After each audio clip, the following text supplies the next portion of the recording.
அனைவருக்கும் வணக்கம். மதுரை அரசாளும் மீனாட்சி அம்மன் கோயில் நடந்த 2 அதிசயங்கள்.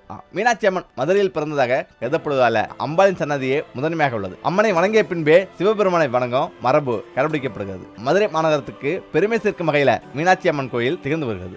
நகரின் மையப்பகுதியில மிக பிரம்மாண்டமான கோபுரங்களுடன் கம்பீரமாக காட்சியளிக்கும் மீனாட்சி அம்மன் கோயில் உலக பிரசித்தி பெற்றதாகும். மிகப்பெரிய கோயிலாக கருதப்படும் இந்த கோயில் 1600 ஆண்டுகால பழமை வாய்ந்தது. இந்த கோவில் 17 ஏக்கர் பரப்பளவில் அமைந்துள்ளது. கோயிலின் மொத்த நீளம் 847 அடி, அகலம் 792 அடி ஆகும். ஆடி வீதியில் அமைந்துள்ள பிரகார சுவர் மேற்காக 830 அடியிலும் வடகிழக்காக 730 அடியிலும் அமையப்பட்டுள்ளது. மீனாட்சி அம்மன் கோயிலில் மதுரைக்கு அழகு சேர்ப்பது அதன் கோபுரங்களும் அதில் உள்ள கலாச்சார சிற்பங்களும் தான். மொத்தம் 12 கோபுரங்கள், தங்கத்திலான கோபுரங்கள் 2 என 14 கோபுரங்கள் உள்ளது. இதுல கிழக்கு மேற்கு வடக்கு தெற்கு என ஒவ்வொரு திசைக்கும் ஏற்றாறு போல 4 பிரம்மாண்ட வெளிப்புற கோபுரங்கள் அமையப்பட்டுள்ளது.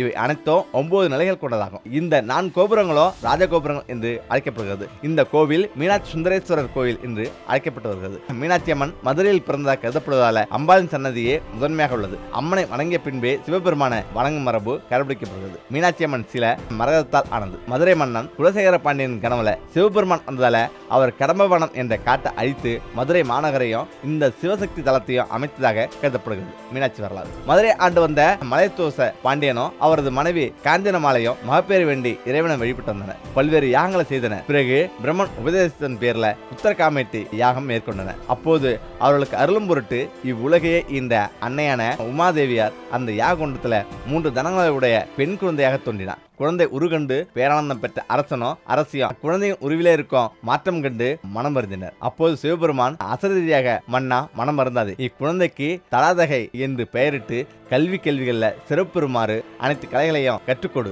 தனக்கேற்ற கணவனை இக்குழந்தை காணும் போது மிகுதியாக உள்ள ஒரு தனம் மறைந்துவிடும் என்று கூறினார். அரசனும் மன அமைதி பெற்றார். ஒருவன் பிறக்கிற போது பரஞானம், அதாவது பரஞானம், அபரஞானம், தன்முனைப்பு என்ற ஆணவம் ஆகிய 3 தனங்களோடு பிறக்கிறான். தாடகைக்கு இறைவனை பார்த்ததும் 3வது தனம் மறைந்தது போல மனிதன் இறைவனை நினைப்பதால ஆணவம் என்ற 3வது தனம் மறையும் என்பது தத்துவம். தடாதகை நாளொன்று மேனியும் பொழுதூர் வண்ணமாக வளர்ந்து கல்வி கேள்விகள்ல சிறந்து வீரமிக்கலாக வளர்ந்தார். பாண்டிய நாட்டின் அரசியானாள். செங்கோல் வழுவாம சிறந்த முறையில் ஆட்சி செலுத்தினார். பாண்டிய நாடு பெரும் வளம் பெற்று பொன்னாடாக பொலிவு பெற்றது. தடாதக தன் நாட்டின் எல்லையை விரிவுபடுத்த எண்ணி பல குறுநில மன்னர்கள் மீது படையெடுத்து சென்று வென்றார். பிறகு பெரும்படையுடன் சென்று கைலையம்பதியை அடைந்து போர் முரசு கொட்டினார். அவளை எதிர்த்த பூதப்படைகளும் நந்திதேவரின் படைகளும் தோல்வியை தழுவின. இதனை அறிந்த இறைவன் போர்க்கோலத்துடன் அங்கே எழுந்தருளினார்.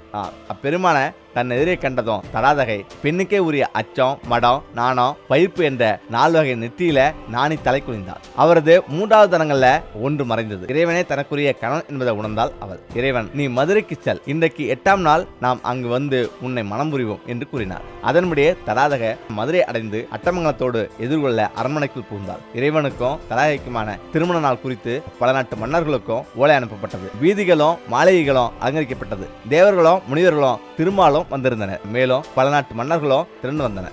பங்குனி உத்தர பெருநாள்ல திருமணத்துக்குரிய நல்ல வேளையில இறைவன் தடாதகைய மணந்தார். சுந்தரமானியன் என்னும் பெயருடன் மதுரை ஆண்டு வந்தார். அதன் பின்பு முருகனின் அவதாரமாக வந்து தோன்றிய உக்கிரகுமார பாண்டியனுக்கு முடிசூட்டிவிட்டு மீனாட்சி சுந்தரேஸ்வரராக இறைவடியாயினர் என்பது இத்தல வரலாறு. மீனை ஒத்த கண்களை உடைய தடாதகை பிராட்டியே மீனாட்சி அம்மை என்ற பெயருடன் கோயில் கொண்டு விளங்குகிறார். தன்னை வேண்டிய பக்தர்களுக்கு அருளியவளாக மீனாட்சி அம்பிகை இத்தலத்துக்கு அருளுகிறார். இதனால்தான் பெண்களின் தெய்வமாக இவள் கருதப்படுகிறார். தங்கள் மஞ்சள் குங்குமம் நிலைக்கவும் தைரியமாக பேசவும் மீனாட்சியே கதியென பக்திகள் தவம் இருக்கின்றன. மீனாட்சி என்பது மீன் போன்ற அழகிய கண்களை உடையவர் என்று பொருள்படும். மீன் முட்டையிட்டு தனது பார்வையிலேயே குஞ்சு பொறிக்கும். அதுபோல உலகத்து மக்களுக்கு தன் அருள் பார்வையில மீனாட்சி நலம் தருபவள் என புராணங்கள் போட்டுகிறது. மீன்களின் கண்கள் இமையில்லாம இரவு பகலும் விழித்துக் கொண்டிருப்பது போல தேவியும் கண்ணை இமைக்காமல் உயிர்களை காத்து வருகிறார் என்று ஹீரிஸ் என்ற அறிஞர் கூறுகிறார். கருவறையில் மீனாட்சி அம்மன் 2 திருக்கரங்களுடன் ஒரு கையில் கிளியுடன் ஏந்தியபடி காட்சி தருகிறார். கருணை பொழியும் கண்களுடன் அகிலமெல்லாம் அருள் பாலிக்கும் அன்னைக்கான கண்கோடி வேண்டும். இவரை வணங்கினா சகல ஐஸ்வர்யங்களுடன் கூடிய வாழ்க்கை அமையும் என்பது பக்தர்களின் நம்பிக்கை. ஒரு குடும்பத்தில் பெண்கள் கை ஓங்கி இருந்தா அந்த வீட்டில் மீனாட்சி ஆட்சி நடக்கிறதா என்ற பேச்சு வழக்கில் உள்ளது. அந்த அளவுக்கு மீனாட்சி அம்மன் புகழ் இன்றளவும் கொடிகட்டி பிறக்கிறது. அதே போல மீனாட்சி அம்மன் கோயிலில் நம்ப முடியாத 15 ஆச்சரிய தகவல்.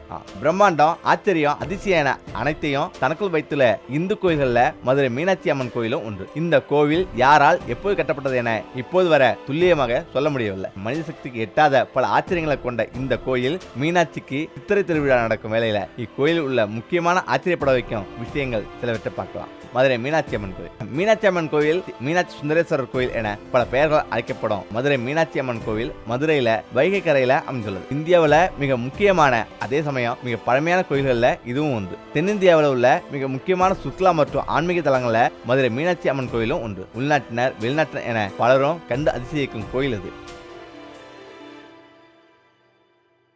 இந்த தலத்தில் தான் சிவபெருமான் மீனாட்சி அம்மனை திருமணம் செய்து கொண்டதாக ஐதீகம். தினமும் ஆயிரக்கணக்கான பக்தர்கள் வந்து தரிசனம் செய்யும் இந்த கோயில் பற்றி பல நம்ப முடியாத சுராசி தகவல் இதுதான். மதுரை மீனாட்சி அம்மன் கோயில் 7ஆம் நூற்றாண்டில் கட்டப்பட்டதாக தமிழ் இலக்கியங்கள் சொல்கிறது. தென்னகத்து தாஜ்மஹால் என போற்றப்படும் இந்த கோயில் பல அதிசயங்களை தனக்கு கொண்டுள்ளது. இந்த கோயில் உலகின் 7வது அதிசயம் என அறிவிக்க பரிந்துரைக்கப்பட்டது. 2 வேறு எங்குமே இல்லாத அதிசயமாக மதுரை மீனாட்சி அம்மன் கோயில்ல உள்ள 14 கோபுரங்கள்ல மட்டுமே 33,000க்கும் அதிகமான சிற்பங்கள் உள்ளது. இக்கோயில உள்ள 14 கோபுரங்கள்ல தெற்கு கோபுரம் தான் மிகவும் உயர்ந்தது. இது 170 அடி உயரம் கொண்டதாகும். ஆனா இந்த கோபுரம் எப்போதும் அடைக்கப்பட்டே இருக்கும். இது வழியாக செல்வதற்கு பக்தர்கள் அனுமதிக்கப்படுவது கிடையாது. 3 மீனாட்சி அம்மன் கோயில உள்ள மிக நீண்ட மண்டபம் ஆயிரங்கால் மண்டபம் தான். இதுல ஒரே கல்லால் ஆன 965 தூண்கள் உள்ளது.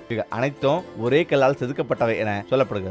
965 தூண்கள் கொண்ட மண்டபத்திற்கு எதற்காக 1000 கால் மண்டபம் என பெயரிட்டார்கள் என பலரும் யோசிக்கலாம். அதிகமான சுற்றுலா பயணிகளை ஈர்த்து வரும் இந்த மண்டபத்தின் மத்தியில உயரமான நடராஜர் மற்றும் சிவகாமி அம்மன் சிலை அமைந்துள்ளது. மீதமுள்ள 15 தூண்கள் இருக்க வேண்டிய இடத்தில் தான் இந்த நடராஜர் சிலை அமைக்கப்பட்டுள்ளது.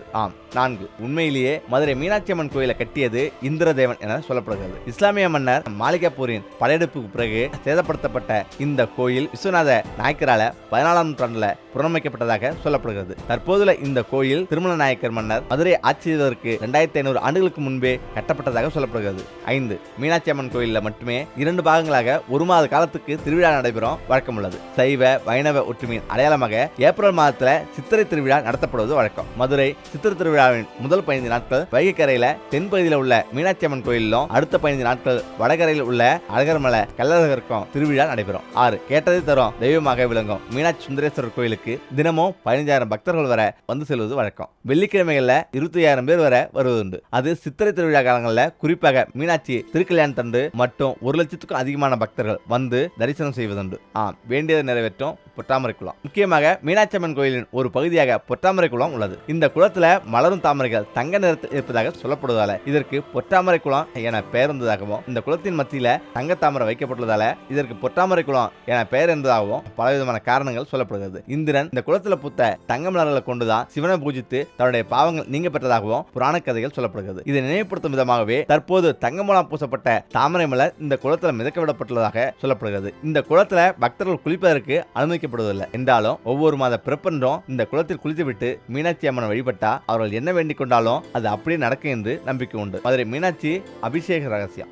கருவறையில் இருக்கும் மீனாட்சி அம்மனின் திருமேனி மரகத கல்லால் ஆனது. அதனால்தான் மரகதவல்லி என்ற திருநாமமும் அம்மனுக்கு உண்டு. இந்த சிலையில அம்மனுக்கு 3 மார்பகங்கள் இருப்பதாக சொல்லப்படுகிறது. இதனால சில சாஸ்திர விதிமுறைகளின்படி மீனாட்சி அம்மன் கோயிலில் நடைபெறும் சில குறிப்பிட்ட அபிஷேகங்களை காண்பதற்கு யாருக்கும் அனுமதி வழங்கப்படுவது கிடையாது. 9 மீனாட்சி அம்மன் கோயில்ல தினமும் இரவில் நடைபெறும் பள்ளியறை பூஜை நினைத்து பார்க்க முடியாத அளவிற்கு நன்மைகளை அள்ளித்தரக்கூடியதாகும். சிவசக்தி ஐக்கியத்தின் அடையாளமாக நடைபெறும் இந்த பூஜையில கணவன் மனைவி சேர்ந்து கலந்து கொண்டா குடும்ப ஒற்றுமை ஏற்படும். பிரிந்தவர்கள் ஒன்று சேர்வார்கள். இந்த பள்ளியறை பூஜை நேரில் கண்டாலும் இந்த பூஜைக்கு பால், பழம், பூ ஆகியவை வாங்கி கொடுத்தாலும் மிகப்பெரிய புண்ணிய பலனும் நன்மைகளும் கிடைக்கும். ஆனாலும் இதுல அனைவராலும் கலந்து கொள்ள முடியாது என்பது ஆச்சரியப்பட வைக்கும் உண்மை. மீனாட்சி பெயர் சொல்லும் கிளிகள். 10 மீனாட்சி அம்மன் சன்னதிக்கும் சுந்தரேஸ்வரர் சன்னதிக்கும் இடையே உள்ள மண்டபத்தின் கூரையில ஒரு சுழலும் லிங்கம் உள்ளது. எந்தவித அறிவியல் நுட்பங்களும் இல்லாத பல்லாயிரம் ஆண்டுகளுக்கு முன்பு வரையப்பட்ட இந்த சுற்றும் லிங்கத்தை, சுழலும் லிங்கத்தை எப்படி உருவாக்கினார்கள் என்பதை இதுவரை யாராலும் கண்டுபிடிக்க முடியவில்லை. நீங்கள் எந்த திசையில எந்த கோணத்தில் இருந்து பார்த்தாலும் இந்த லிங்கத்தின் அடிபாகம் உங்களை நோக்கியே இருக்கும். 11 மீனாட்சி அம்மன் கோயிலின் மேற்கு பகுதியில கிளிகுண்டு மண்டபம் அல்லது ஊஞ்சல் மண்டபம் என்ற மண்டபம் உள்ளது. இங்கு ஒவ்வொரு வெள்ளிக்கிழமையும் மீனாட்சி அம்மன் மற்றும் சுந்தரேஸ்வரரின் தங்க விக்கிரகங்களை வைத்து ஊஞ்சல் உற்சவம் நடத்தப்படும். அந்த சமயத்துல இந்த மண்டபத்தில் உள்ள கிளிகள் மீனாட்சி அம்மனின் பெயரை சொல்லி அழைப்பதுண்டு. அழகை காணம் இசைக்கப்படும் போது காண்போரை மெய்சிலிக்க வைக்கும். மலைக்க வைக்கும் இசை தூண்கள். மதுரை மீனாட்சி அம்மன் கோயிலின் ஆயிரங்கால் மண்டபத்தில் உள்ள 28 தூண்களில் இருந்து பலவிதமான இசைக்கருவிகளின் இசைகள் வெளிப்படுகிறது. இந்த இசை தூண்களை எந்த முறையில் அமைக்கப்பட்டிருக்க என இதுவரை கண்டறியப்படவில்லை. 13. கோயிலின் கிழக்கு கோபுரத்திலிருந்து மேற்கோபுரத்திற்கு ஒரு கோடு வரைந்தா அது சுவாமி சன்னதியை இரண்டாக பிரித்தபடி செல்லும் வகையில இந்த கோவில் துல்லியமாக அளவுகள் மற்றும் கட்டிடக்கலையுடன் கட்டப்பட்டுள்ளது. மீன்கள் இல்லாத பொற்றாமரைக்குளம். 14. சிவபெருமானால் 64 திருவிளையாடல்கள் நிகழ்த்தப்பட்ட திருத்தலத்தில் தான் இந்த திருவிளையாடல்கள் அனைத்தும் ஒவ்வொரு மாதமும் திருவிழாவாக இன்றும் மதுரை மீனாட்சி அம்மன் கோயிலில் நடத்தப்பட்டு வருகிறது. 15. மீனாட்சி அம்மன் கோயிலில் உள்ள பொற்றாமரை குளத்துல மீன்கள் எதுவுமே வசிப்பது கிடையாது. இங்கு மீன் போன்ற கண்களால அன்னை மீனாட்சி தன்னுடைய பக்தர்களை காத்து அருள் செய்து வருவதால இங்கு மீன்கள் வளர்வது கிடையாது என சொல்லப்படுகிறது.